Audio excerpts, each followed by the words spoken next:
Sa pamilya ko, I'm very happy. Narating ko to ngayon kasi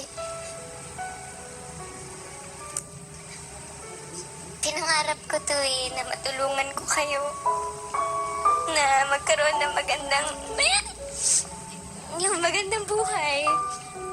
Pinagdasal ko to and kung ano man yung kailangan nyo, ano man nangyari sa atin before, naging strong tayo, nagtulungan tayo, naging isang pamilya tayo.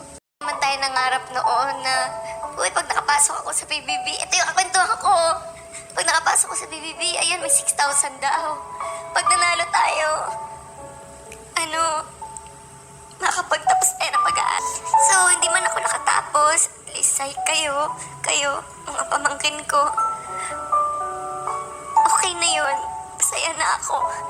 And I think yun yung sagot sa mga prayers natin na one day, hindi na tayo magiging ganito.